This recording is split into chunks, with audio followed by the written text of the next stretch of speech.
Jadi berhubung ada yang mau mensetsu kan, terus nanya, Kak mendingan gak sih cari panti yang udah ada senpai orang Indonesianya? Nih aku mau kasih tahu pendapat aku ya. Sebaiknya kalian gak usah cari panti yang udah ada senpai orang Indonesianya. Karena based on pengalaman aku, ini aku kan angkatan pertama di tempat kerja kami. Waktu aku datang ke sini tuh belum ada senpai sama sekali yang orang Indonesia. Jadi kamilah pelopornya gitu. Dan karena kami adalah orang-orang pertama, aku sama temanku satu lagi Deborah.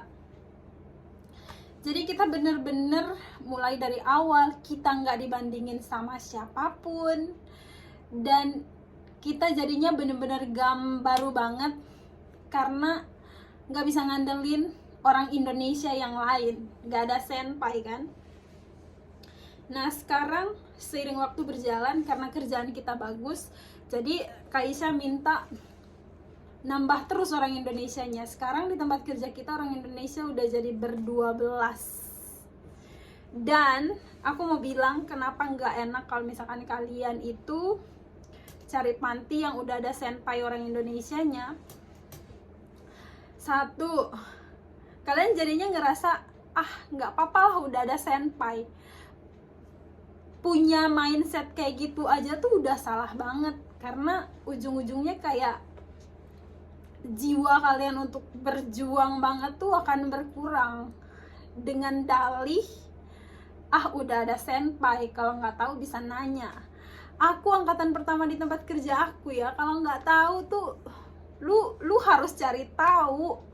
Kayak misalkan mau shiokuri lu nggak ngerti, lu harus cari tahu gimana caranya gitu. Jadi setiap hari tuh kedorong untuk harus belajar. Sekarang aku lihat adik-adikku yang datang belakangan ini makin lama ya, makin lama ini baru tadi ada 2 yang baru datang lagi.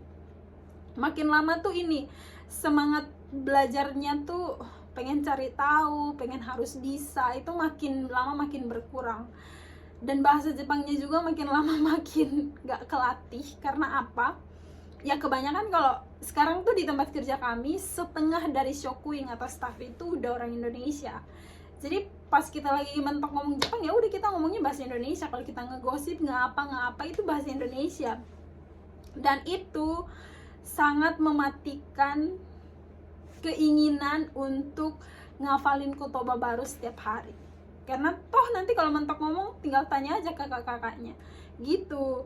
Jadi buat teman-teman yang adalah pelopor banget, kalian perintis, kalian orang Indonesia pertama di shisetsu kalian atau di rumah sakit tempat kalian kerja, itu kesempatan emas menurut aku ya. Karena kalian akan banyak belajar, kalian punya mental tuh beda dari orang-orang yang datang sesudah itu. Dan kalianlah orang yang akan menentukan seperti apa citra orang Indonesia di tempat kerja kalian. Kalau kalian bagus, mereka akan rekrut lagi mungkin orang Indonesia. Kalau kalian jelek, ya udah tercoreng langsung. Dan aku ngerasain salah satu hal negatif dari punya banyak orang Indonesia di satu tempat kerja ya. Pasti kalian bakal ngerasa sakit hati karena kalian tuh akan dibanding-bandingin. Kok orang Indonesia yang ini bahasa Jepangnya udah lancar ya? Kok orang Indonesia yang ini bahasa Jepangnya itu terus ya? Gitu loh. Itu sakit tau, sakit. Jadi jangan berkecil hati kalau kalian adalah orang Indonesia pertama di tempat kerja kalian. Itu kesempatan emas, mau jungkir balik, mau nangis-nangis nggak apa-apa. Karena mental kalian tuh sumpah beda dengan orang-orang yang datang setelah itu. Nah, itu sih yang mau aku bilang ya. Jadi kalau kalian adalah orang pertama, orang Indonesia tuh gak usah stres. Pasti di awal itu stres banget. Lu kayak misalkan kalian ditaruhnya di situ 2 orang, terus yang satunya libur, satu doang ini yang datang, ketemu dengan semuanya orang di Jepang. Lu mau nggak mau, lu nggak bisa ngomong, harus ngomong. Itu otaknya tuh bener-bener dipakai banget. Tapi itulah serunya.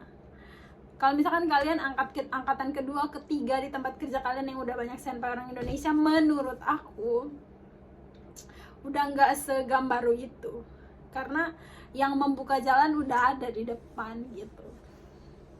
Jadi ya aku seneng sih, karena awalnya tuh meskipun gila itu hatinya tuh tiap hari pergi kerja tuh kayak, aduh hari ini orang itu ngomong apa lagi, kalau aku nggak ngerti gimana lagi hari ini gitu, apalagi kemarahan orang ini hari ini. Itu nyata banget, karena di awal tuh sering kita diamukin, sering, aduh pokoknya banyak lah dramanya.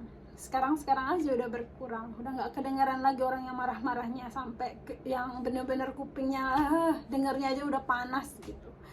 Jadi itu aja guys, semangat ya yang mau datang, ditunggu di sini. Oh iya, buat yang sedang mensetsu semangat, buat yang sedang pelatihan juga semangat.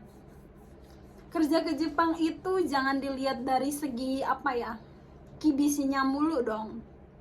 Banyak banget pelajaran yang baik yang akan kalian terima di sini. Jadi kalian harus datang tuh dengan hati yang lapang gitu. Oke guys, selain cuannya ya, cuannya sih pastilah. Mau gimana pun, mau dibandingin dari segi apapun, kerja di Jepang tuh tetap worth it.